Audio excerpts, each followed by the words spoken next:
Hello, ഇന്ന് നമ്മൾ ചെയ്യാൻ പോകുന്നത് ഒരു ക്രോഷ്യ മഫ്ലറാണ്. സാധാരണ ക്രോഷ്യ ഡിസൈൻസ് എല്ലാം സ്ത്രീകൾക്ക് ഇണങ്ങുന്ന രീതിയിലാണ് വരാറ്.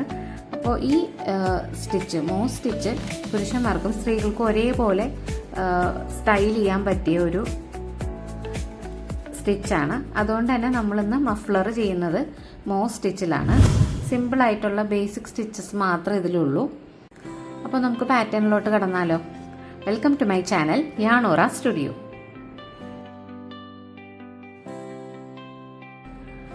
അപ്പോൾ മഫ്ലർ ചെയ്യാൻ വേണ്ടിയിട്ട് ഞാനിവിടെ അക്രലിക് യാണാണ് എടുത്തിട്ടുള്ളത്. ഇത് 4-പ്ലേ യാണാണ്. യാണിൽ നമുക്ക് 3 ഓപ്ഷൻസ് ആണുള്ളത്. ഒന്ന് 100% അക്രലിക് യാൺ എടുക്കാം, അതല്ലെങ്കിൽ വുളൻ ത്രെഡ് തന്നെ എടുക്കാം, അതും അല്ലെങ്കിൽ ഈ അക്രലിക്കും വുളനും ബ്ലെൻഡായിട്ട് വരുന്ന യാൺ എടുക്കാം. അപ്പോൾ ഞാനിപ്പോൾ 100% അക്രലിക്കാണ് എടുത്തിട്ടുള്ളത്. അക്രലിക്ക് ബഡ്ജറ്റ് ഫ്രണ്ട്ലി ആണ്. അത്യാവശ്യം വാമായിട്ട് ഇരിക്കാനൊക്കെ ഈ ടൈപ്പ് ത്രെഡ് കൊണ്ടുള്ള മഫ്ലർ ഓക്കെ ആയിരിക്കും. നിങ്ങൾ ഒതൻറ്റിക് ആയിട്ട് ആ വുളൻ ത്രെഡ് വെച്ച് തന്നെ ചെയ്യാനാണ് ഉദ്ദേശിക്കുന്നതെങ്കിൽ വുളൻ ത്രെഡ് എടുക്കാം. ബ്ലെൻഡ് ആയിരിക്കും എപ്പോഴും നല്ല ഓപ്ഷൻ. കാരണം വുളൻ ഉപയോഗിക്കുമ്പോൾ ഉണ്ടാവുന്ന ഒരു ഇറിറ്റേഷനൊന്നും ഈ ബ്ലെൻഡിന് അധികം ഉണ്ടാവില്ല.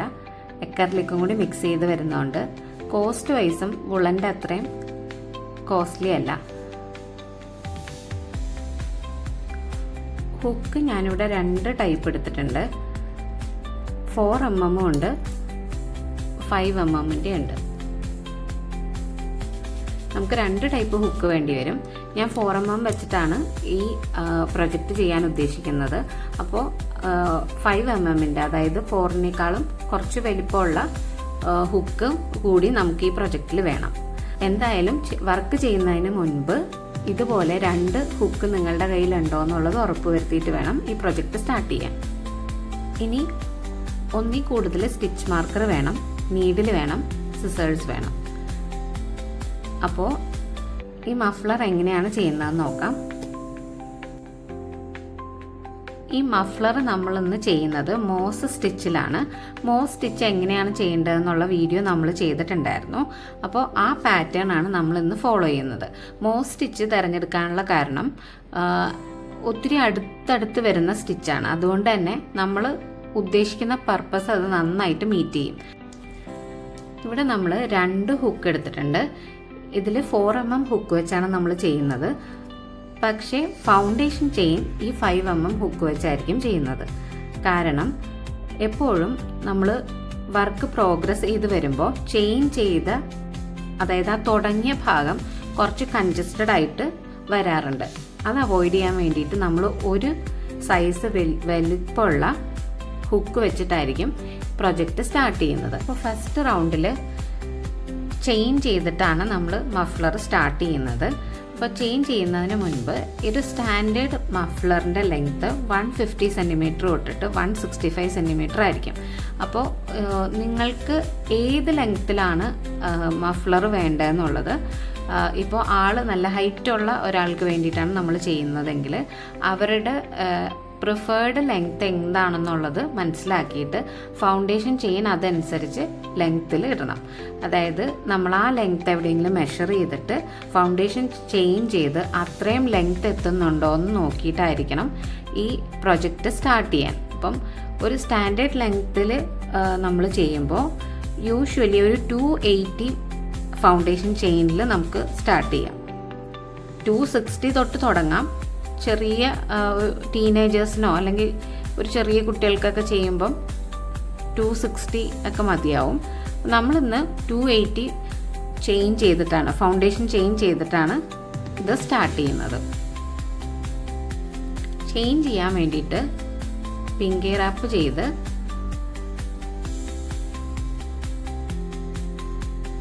എടുക്കുക.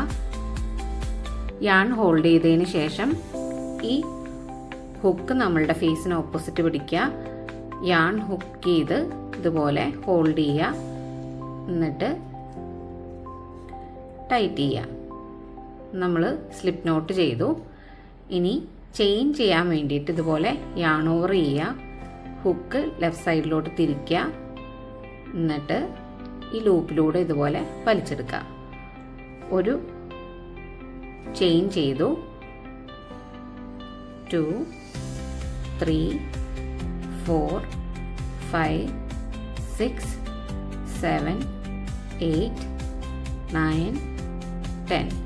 അപ്പോൾ ഇതുപോലെ നമ്മളിനി ഒരു 280 ചെയിൻസ് ചെയ്യണം. മഫ്ലർ ചെയ്യുമ്പോൾ നമുക്ക് ലെങ്ത് വൈസും വിഡ്ത്ത് വൈസും ചെയ്യാം. ഞാൻ ഇന്ന് ലെങ്ത് വൈസാണ് ചെയ്യുന്നത്. നമ്മൾ ഈ ഫൗണ്ടേഷൻ ചെയിൻ ചെയ്യുമ്പോൾ ഓരോ 50 ചെയിനിൻ്റെ അവിടെ നമ്മൾ ഓരോ സ്റ്റിച്ച് മാർക്കർ മാർക്ക് ചെയ്യും. അപ്പോൾ നമുക്ക് കൗണ്ട് ചെയ്ത് ചെയ്യാൻ എളുപ്പമുണ്ടാവും. ഈ 280 ചെയിൻസ് ഒക്കെ ചെയ്യുമ്പോൾ കൗണ്ട് ചെയ്ത് വരുമ്പോൾ കൺഫ്യൂഷൻസ് ഒന്നും ഇല്ലാതിരിക്കാൻ വേണ്ടിയിട്ടാണ് ഇങ്ങനെ ചെയ്യുന്നത്. അപ്പോൾ ആദ്യത്തെ 50 ചെയിൻ ചെയ്തതിന് ശേഷം സ്റ്റിച്ച് മാർക്കർ ഹോൾഡ് ചെയ്ത് ഞാൻ നിങ്ങൾക്ക് കാണിച്ചു തരാം. ഒരു 50 ചെയിൻ ചെയ്തിട്ടുണ്ട്. അപ്പോൾ ആദ്യത്തെ 50 ചെയിൻ ചെയ്തതിന് ശേഷം ഒരു സ്റ്റിച്ച് മാർക്കർ ഹോൾഡ് ചെയ്യണം.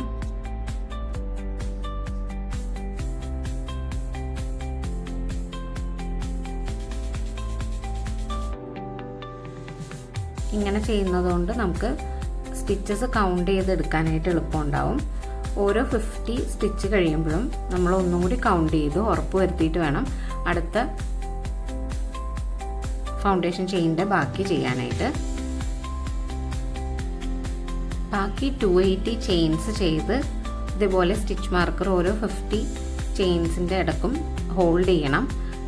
അത് കഴിഞ്ഞിട്ട് നമുക്ക് വർക്ക് ഒരുമിച്ച് ചെയ്യാം. ഞാനിപ്പോൾ 280 ഫൗണ്ടേഷൻ ചെയിൻസ് ചെയ്തിട്ടുണ്ട്.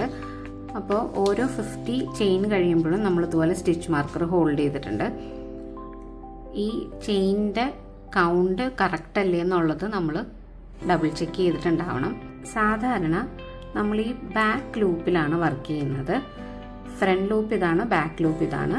അപ്പോൾ ബാക്ക് ലൂപ്പിലായിരിക്കും എപ്പോഴും വർക്ക് ചെയ്യാറ്. ഈ മഫ്ലർ ചെയ്യുമ്പോൾ ഇവിടെ ഒരു ചെറിയ ഡിഫറൻസ് ഉണ്ട്. നമ്മൾ ഈ ബാക്ക് ബമ്പ് അല്ലെങ്കിൽ ഈ 3rd ലൂപ്പിലായിരിക്കും വർക്ക് ചെയ്യുന്നത്. ചെയിനിൻ്റെ ബാക്കിൽ നോക്കിക്കഴിഞ്ഞാൽ ഇതുപോലെ ഓരോ ബമ്പ് കാണാം. ഈ ബമ്പിലായിരിക്കും നമ്മൾ സിംഗിൾ ക്രോഷേ ചെയ്യുന്നത്. ഈ ഫൗണ്ടേഷൻ ചെയിനിൽ തുടങ്ങുന്ന ഫസ്റ്റ് റൗണ്ടിൽ മാത്രമേ നമ്മൾ ഇങ്ങനെ ചെയ്യുന്നുള്ളൂ. ഇത് ഇങ്ങനെ ചെയ്യുന്നത് കൊണ്ടിട്ട് ഈ അരിക്, അതായത് നമ്മൾ സ്റ്റാർട്ട് ചെയ്യുന്ന ആ ഒരു സൈഡ് നല്ല നീറ്റായിട്ട് ഇതേപോലെ സ്റ്റിച്ചസ് കാണാം. അതല്ലെങ്കിൽ ഒരു ലെയർ മാത്രമായിട്ടുള്ള സ്റ്റിച്ചായിട്ട് കാണും. അതിനേക്കാളും ഭംഗി ഈ 2 സ്റ്റിച്ചുമായിട്ട് ഈ എഡ്ജ് കാണാനായിരിക്കും. അത് ഈ വർക്ക് ചെയ്ത് വരുമ്പോൾ നിങ്ങൾക്ക് ക്ലിയർ ആവും. അപ്പോൾ ഈ ബാക്ക് ബമ്പിൽ വേണം നമ്മൾ സിംഗിൾ ക്രോഷേ ചെയ്ത് സ്റ്റാർട്ട് ചെയ്യാനായിട്ട്. ആദ്യത്തെ 3 സ്റ്റിച്ച് സ്കിപ്പ് ചെയ്തിട്ട് 4ാമത്തെ സ്റ്റിച്ചിൻ്റെ ബാക്ക് ബമ്പിലാണ് നമ്മൾ വർക്ക് സ്റ്റാർട്ട് ചെയ്യുന്നത്. സിംഗിൾ ക്രോഷയാണ് ചെയ്യുന്നത്. അപ്പോൾ ഈ ബാക്ക് ബമ്പിലൂടെ ഹുക്ക് ഇതുപോലെ ഇൻസേർട്ട് ചെയ്യുക, ഹുക്ക് ചെയ്ത് വലിച്ചെടുക്കുക. ഇപ്പോൾ ഈ ഹുക്കിൽ 2 ലൂപ്പുണ്ട്. ഈ 2 ലൂപ്പിലൂടെ ഇതുപോലെ യാൺ ഓവർ ചെയ്തെടുക്കാം. ആദ്യത്തെ സിംഗിൾ ക്രോഷേ ചെയ്തതിന് ശേഷം നമുക്ക് ഇവിടെ ഒരു സ്റ്റിച്ച് മാർക്കർ ഹോൾഡ് ചെയ്യണം. നമ്മൾ ഈ സ്കിപ്പ് ചെയ്ത 3 ചെയിനിൻ്റെ അവിടെയാണ് നമ്മൾ സ്റ്റിച്ച് മാർക്കർ ഹോൾഡ് ചെയ്യുന്നത്.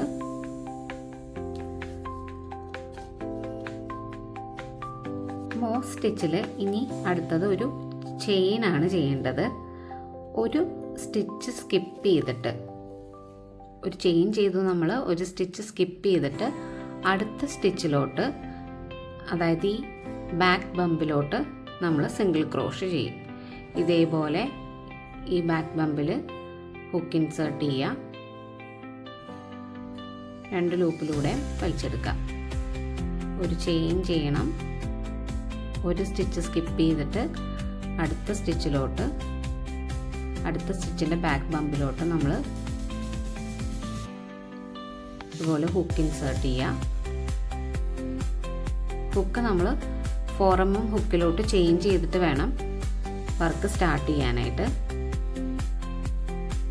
ഒരു ചെയിൻ ചെയ്യുക, അടുത്ത സ്റ്റിച്ച് സ്കിപ്പ് ചെയ്തിട്ട് ഇതേപോലെ ഈ പാറ്റേൺ റിപ്പീറ്റ് ചെയ്യണം. നമ്മളിപ്പോൾ ലാസ്റ്റ് സ്റ്റിച്ചിൽ എത്തിയിട്ടുണ്ട്. അപ്പോൾ ഒരു ചെയിൻ ചെയ്ത് ഞാൻ സ്റ്റോപ്പ് ചെയ്തിട്ടുണ്ട്. ഈ ലാസ്റ്റ് സ്റ്റിച്ചിൽ നമ്മൾ സിംഗിൾ ക്രോഷേ ചെയ്യണം.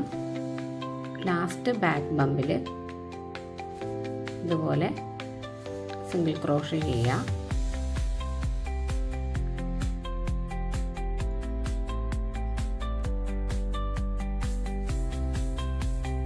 ഫസ്റ്റ് റോ ഞാൻ കംപ്ലീറ്റ് ചെയ്തിട്ടുണ്ട്. സാധാരണ ബാക്ക് ലൂപ്പിൽ മാത്രം നമ്മൾ സ്റ്റിച്ച് ചെയ്യുമ്പം ഈ സൈഡ് ഒരു പെർഫെക്ഷൻ ഇല്ലാതെ വരാറുണ്ട്. ഇതിപ്പോൾ രണ്ട് സൈഡും നമുക്ക് ഒരേപോലെയാണ് സ്റ്റിച്ചസ് കാണുന്നത്. ലാസ്റ്റ് നമ്മൾ ഈ ക്രോഷേ മഫ്ലർ ചെയ്ത് തീരുമ്പം ആ ഡിഫറൻസ് അല്ലെങ്കിൽ അത് നമുക്ക് ഒന്നും കൂടി എടുത്ത് മനസ്സിലാക്കാം. ഫസ്റ്റ് റൗണ്ടിലെ ലാസ്റ്റ് സ്റ്റിച്ചാണിത്. ഈ ബാക്ക് ബമ്പിലോട്ട് ഇതുപോലെ ഹുക്ക് ഇൻസേർട്ട് ചെയ്ത് സിംഗിൾ ക്രോഷേ ചെയ്യുക. ഇതിന് ശേഷം നമ്മൾ 2 ചെയിൻ ചെയ്തിട്ടാണ് ഈ വർക്ക് ടേൺ ചെയ്യുന്നത്. ഇനി ഇതേ പാറ്റേൺ തന്നെ ഫോളോ ചെയ്താണ് പോകുന്നത്. ഈ സ്പേസിലായിരിക്കും ഇനി നമ്മൾ സിംഗിൾ ക്രോഷേ ചെയ്യുന്നത്. നേരത്തെ ചെയിൻ ചെയ്ത സ്പേസിൽ ഇനി നമ്മൾ സിംഗിൾ ക്രോഷേ ചെയ്യും. ഇതുപോലെ സിംഗിൾ ക്രോഷേ ചെയ്ത് കഴിഞ്ഞാൽ ഒരു ചെയിൻ ചെയ്യണം. അപ്പോൾ ഈ സ്റ്റിച്ച് സ്കിപ്പ് ചെയ്തിട്ട് അടുത്ത സ്പേസിലോട്ട് single crochet, chain, single crochet, chain, ഇതേപോലെ ഓൾട്ടർനേറ്റ് ചെയ്ത് നമ്മൾ സ്റ്റിച്ച് ചെയ്ത് പോരണം.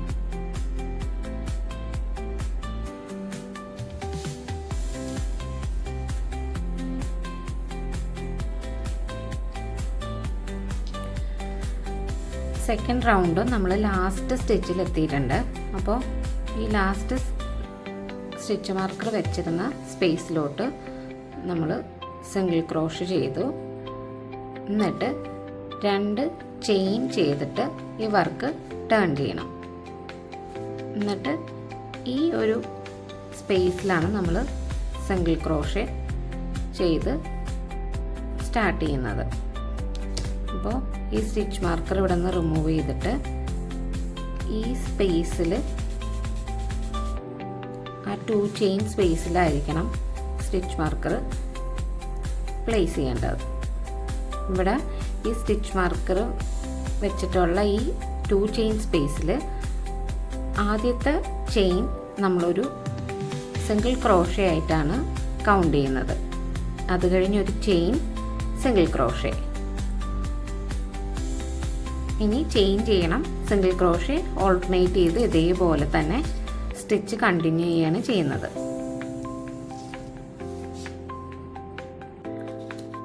തേർഡ് റൗണ്ടും ഫിനിഷ് ചെയ്തു. നമ്മൾ സ്റ്റിച്ച് മാർക്കർ വെച്ചിരുന്ന ഭാഗത്തെത്തി. അപ്പോൾ ഈ സ്റ്റിച്ച് മാർക്കർ റിമൂവ് ചെയ്തിട്ട്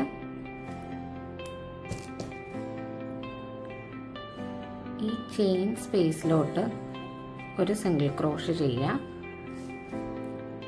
ഇനി 2 ചെയിൻ ചെയ്തിട്ട് ഈ വർക്ക് ടേൺ ചെയ്യണം. ആദ്യത്തെ ചെയിൻ സ്പേസിലോട്ട് ഒരു സിംഗിൾ ക്രോഷേ ചെയ്യുക, ചെയിൻ ചെയ്യുക. ഇതേ സ്റ്റിച്ച് നമ്മൾ റിപ്പീറ്റ് ചെയ്യുകയാണ് ചെയ്യുന്നത്. അപ്പോൾ നമുക്കിവിടെ ഈ ചെയിൻ ചെയ്ത സ്പേസിൽ സ്റ്റിച്ച് മാർക്കർ ഹോൾഡ് ചെയ്യാം.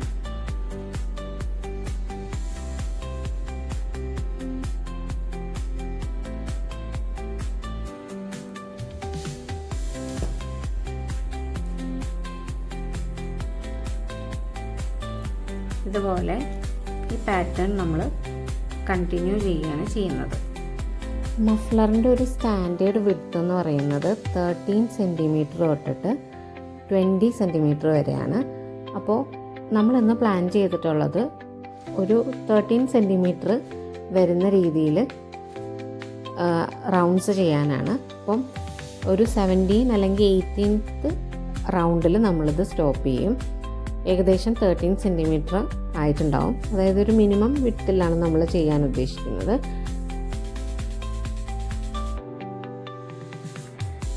ഈ സെയിം പാറ്റേൺ തന്നെ ഫോളോ ചെയ്യുന്നതുകൊണ്ട് ഓരോ റോയും ചെയ്യുന്നത് ഞാൻ വീഡിയോയിൽ ആഡ് ചെയ്യുന്നില്ല. 13 സെൻറ്റിമീറ്റർ വിഡ്ത്തൊക്കെ ആയി കഴിഞ്ഞ് കഴിഞ്ഞാൽ നമ്മൾ ഈ പാറ്റേൺ സ്റ്റോപ്പ് ചെയ്യും. ഒരു 18 അല്ലെങ്കിൽ ഒരു 17 അല്ലെങ്കിൽ 18 റൗണ്ട് ആകുമ്പം എന്നിട്ട് ബാക്കി വർക്ക് നമുക്ക് ഒരുമിച്ച് ചെയ്യാം. ഞാനിപ്പോൾ 9th റൗണ്ടാണ് ചെയ്തുകൊണ്ടിരിക്കുന്നത്. ഈ സ്റ്റിച്ചസ് പ്രോഗ്രസ് ചെയ്ത് വരുമ്പം കാണാൻ ഭയങ്കര സാറ്റിസ്ഫൈങ് ആണല്ലേ. അപ്പോൾ 9th റൗണ്ടാണ്. ഈ റൗണ്ട്സ് എത്രയാണെന്നൊന്ന് നമുക്ക് എണ്ണി നോക്കാം. 1 2 3 4 5 6 7 8 9. 9th റൗണ്ട് കുറച്ചേ നമ്മൾ ചെയ്തിട്ടുള്ളൂ. അപ്പോൾ നമ്മളുടെ ഫസ്റ്റ് സ്കെയിൻ ഫിനിഷായി. പിന്നെ സെക്കൻഡ് സ്കെയിൻ നമുക്ക് യൂസ് ചെയ്യണം. അപ്പോൾ അത് ഇതിലോട്ട് എങ്ങനെ അറ്റാച്ച് ചെയ്യാം എന്നുള്ളതാണ് നമ്മൾ നോക്കുന്നത്. നമ്മളിപ്പോൾ 2 ത്രെഡും പാരലായിട്ട് വെച്ചിട്ടുണ്ട്. ഇനി ഈ ഫിംഗർ ഇതുപോലെ ഇവിടെ പ്ലേസ് ചെയ്യുക. ഈ ത്രെഡ് ഈ ആണിൻ്റെ അടിയിലൂടെ ഇതുപോലെ എടുക്കുക. ടേൺ ചെയ്ത് ഇതുപോലെ ചുറ്റിയെടുത്തിട്ട് ഈ ആണിൻ്റെ അടിയിലൂടെ ഇതുപോലെ എടുക്കുക. എന്നിട്ട് ഇവിടെ ടൈറ്റ് ചെയ്ത് കഴിയുമ്പോൾ ഇവിടെ ഒരു നോട്ട് വീഴും. ഈ സൈഡിലും ഇതുപോലെ ഈ ആൺ ഈ ത്രെഡിൻ്റെ അടിയിലൂടെ ഇതുപോലെ ചുറ്റിയെടുക്കുക. എന്നിട്ട് ഇതുപോലെ ടേൺ ചെയ്തിട്ട് ഈ ലൂപ്പിൻ്റെ അകത്തൂടെ ഇതുപോലെ വലിച്ചെടുക്കാം. എന്നിട്ട് നമ്മൾ ഈ ത്രെഡ് ഇതുപോലെ ടൈറ്റ് ചെയ്യുമ്പോൾ ഇവിടെ ഒരു നോട്ട് വീഴും. അതിനുശേഷം നമ്മൾ ഈ 2 എൻഡും 2 ത്രെഡിൻ്റെയും എൻഡ് ഇതുപോലെ വലിച്ചു കഴിയുമ്പോൾ ഇതിങ്ങനെ ടൈറ്റ് ആവും.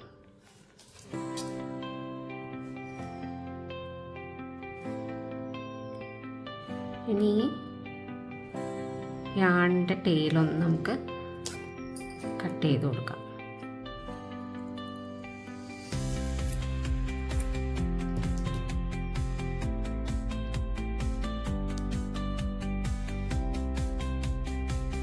അപ്പോൾ നമ്മൾ പുതിയ സ്കെയിൻ അറ്റാച്ച് ചെയ്തു. ഇനി നമുക്ക് വർക്ക് കണ്ടിന്യൂ ചെയ്യാം. എൻ്റെ മഫ്ലർ ഓൾമോസ്റ്റ് കംപ്ലീറ്റ് ആയിട്ടുണ്ട്.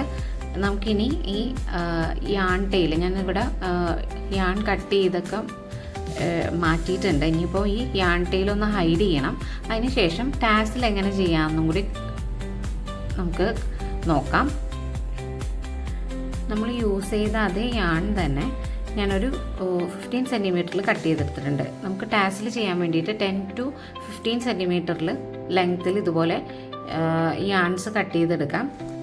ഇതുപോലെ ഈ യാൺ 2ആക്കി മടക്കിയെടുക്കുക.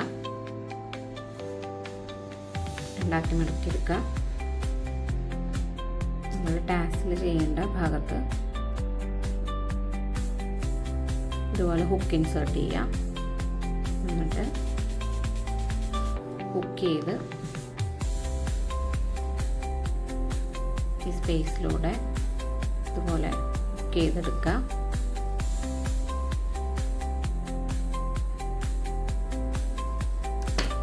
എന്നിട്ട്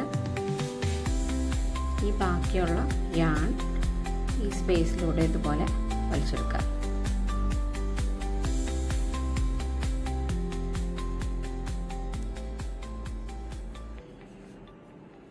എന്നിട്ട് ടൈറ്റ് ചെയ്യാം. ഇനി ഇത് ഈക്വലായിട്ട് നിങ്ങൾ ഈ സൈഡ്സ് മുഴുവനും ഇതുപോലെ ചെയ്യാൻ ഉദ്ദേശിക്കുന്നുണ്ടെങ്കിൽ എല്ലാം ഒരുമിച്ച് വെച്ചിട്ട് കട്ട് ചെയ്തെടുക്കണം. ഇതിപ്പം നമ്മൾ 2 എൻഡ് മാത്രം ചെയ്തതുകൊണ്ട് ഈക്വലായിട്ട് വെച്ച് നമുക്കിതുപോലെ കട്ട് ചെയ്തെടുക്കാം.